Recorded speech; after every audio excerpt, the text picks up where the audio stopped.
Ah, dear wanderer, I see you've found your way to my cottage tonight. How the firelight dances in welcome, as if it too knows you were meant to be here. Come closer to the hearth. The autumn wind whispers secrets through the eaves tonight, and the shadows gather round like old friends eager for a tale. Here, take this worn velvet cushion beside my chair. Feel how it holds the memory of countless listeners who've rested here before you, each one carrying away something precious. See how the flames paint stories on the cottage walls? Notice the shelves lined with ancient volumes, their leather spines glowing gold in the firelight.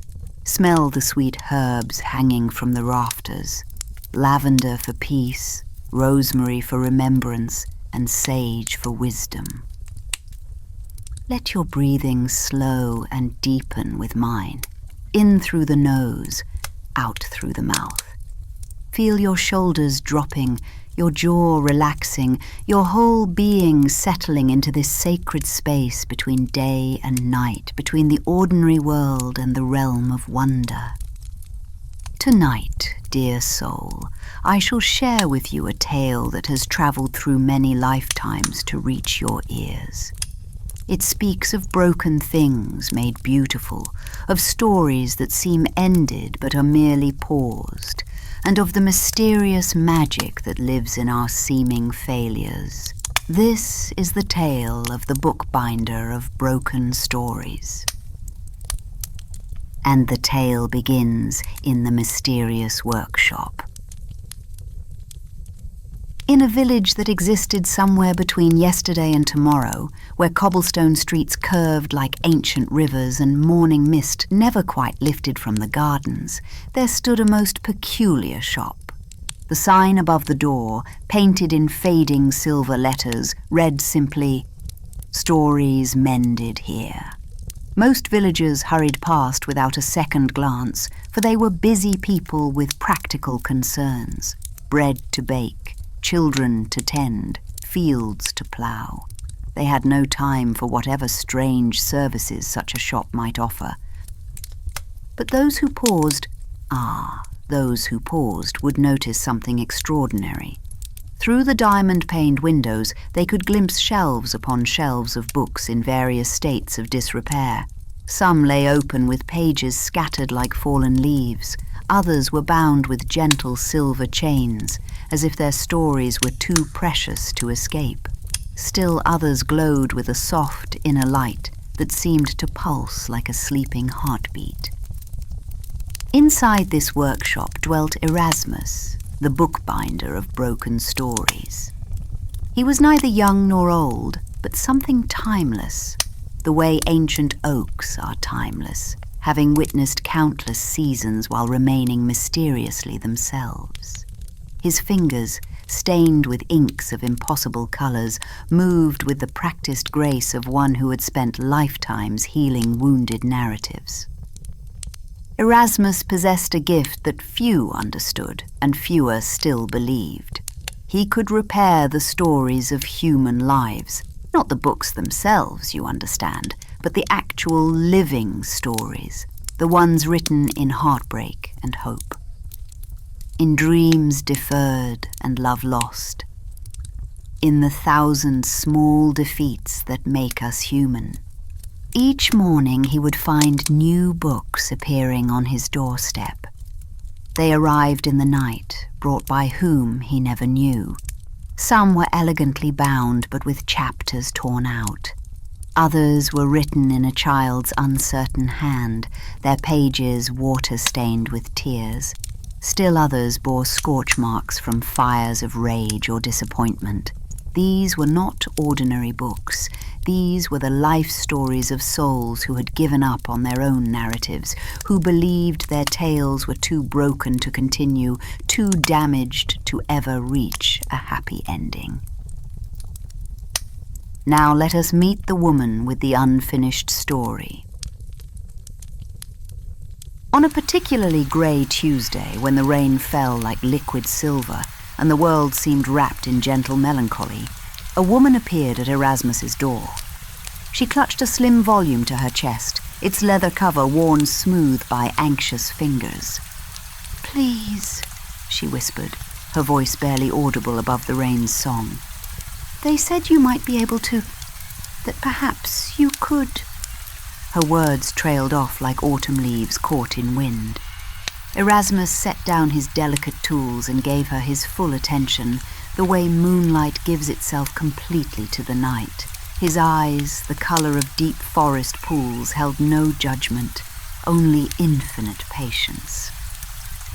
"My story," she finally managed, extending the book with trembling hands. It's broken, ruined. The ending I thought I was writing. It all went wrong. Love that wasn't returned, dreams that crumbled, choices that led nowhere but heartache. Erasmus accepted the volume with the reverence one might show a wounded bird. As he opened it, the woman's story spilled forth, not in words, but in living memory. He saw her younger self, bright with possibility, writing invisible chapters in the air with hope-filled gestures. He witnessed the gradual dimming of that light as page after page filled with disappointment. "The ending came too soon," she said, tears mingling with the rain's rhythm. "And it was all wrong. Nothing like what I planned. Now there are just these terrible blank pages, and I don't know how to fill them. I don't even know if I want to anymore." Erasmus nodded slowly, his weathered hands already beginning to assess the damage. Here, a chapter where love had been erased so violently that the paper bore scars. There, pages so water-damaged by tears that the words had run together into meaningless streams. And yes, at the end, those blank pages stretching endlessly forward, seeming to mock the story that had come before. "Tell me," he said gently, as he began to lay out his tools, bottles of ink that shimmered like starlight, threads spun from moonbeams, needles carved from crystallized hope. "What if the ending you experienced was not an ending at all, but a comma? What if those blank pages aren't failures of imagination, but invitations to begin again?" The woman's eyes widened. She had never considered this possibility. Enter the art of mystical repair. What followed was the most delicate of magics. Erasmus did not erase the painful chapters. Oh no, never that. Instead, he began to weave golden threads between the lines, showing how each heartbreak had prepared her heart to love more deeply, how each failure had taught her what she truly valued, how each loss had created space for something better to enter. With inks that caught the light like captured aurora, he illuminated the margins of her saddest pages, revealing wisdom that had been invisible before. Where she saw only rejection, he highlighted the protection of being steered away from what was never meant for her. Where she saw only failure, he traced the courage required to have tried at all. "Every story," he murmured as he worked, his voice blending with the rain's gentle percussion, "contains within it the seeds of the next story. Your pain was not meaningless, it was preparation. Your broken dreams were not disasters, they were redirections." The woman watched in wonder as her story transformed before her eyes. The same events remained, but now she could see the pattern, the purpose, the way each chapter had been preparing her for what was to come. Most miraculous of all, those blank pages began to shimmer with possibility. No longer empty, they seemed to whisper with potential futures, each one more beautiful than the last because they were built upon the foundation of hard-won wisdom. "But how do I write on them?"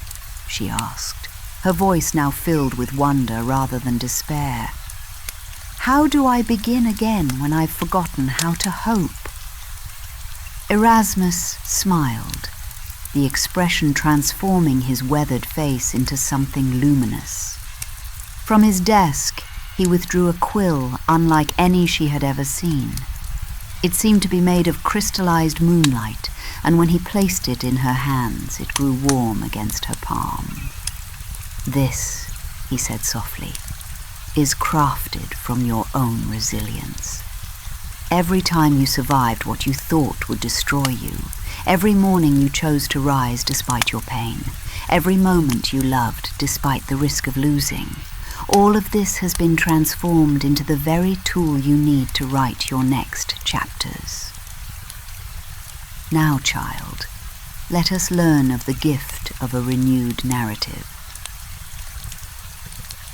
As the woman held the magical quill, she felt something awakening within her. Not hope exactly, for hope seemed too fragile a word, but something stronger, certainty. The bone-deep knowing that her story was far from over, that the most beautiful chapters might still be unwritten. "Remember," Erasmus said as he carefully wrapped her restored book in silk the color of dawn, "this is still your story to write. I have simply shown you what was always there, the strength, the wisdom, the beauty that your pain has carved into your soul. The quill will help you see the magic in ordinary moments, but the story itself, that flows from your own transformed heart." The woman left that evening with her step lighter than it had been in years. Her book, once a burden of regret, now felt like a treasured chest of possibility. And indeed, in the months that followed, she wrote chapters more beautiful than any she had ever dared imagine, chapters about loving herself first, about finding joy in small moments, about using her hard-won wisdom to help other broken souls find their way to healing. But this is not the end of our tale, dear listener, for you see, Erasmus discovered something wonderful. Every story he healed seemed to create ripples of healing in the world. The woman's renewed joy touched everyone she met. Her story of transformation inspired others to bring their own broken narratives to the mysterious shop with the silver sign. And so the workshop became a haven for those who had forgotten their own magic, who had lost faith in their ability to write beautiful endings for themselves. We've uncovered a universal truth. For you see, dear soul, listening by my fire tonight, we all carry within us a story that sometimes feels broken, a narrative that seems too damaged to continue. We all have chapters we wish we could rewrite, endings that came too soon or went all wrong, blank pages that mock us with their emptiness. But the secret that Erasmus knew, the secret that I, as the ancient crone, share with you now in the dancing firelight, is that our broken places are not flaws in our stories. They are the very elements that make our tales worth telling. They are the compost from which our most beautiful chapters grow. Your heartbreaks have made you capable of deeper love. Your failures have taught you what truly matters. Your losses have created space for miracles you couldn't have imagined when your hands were full of lesser things.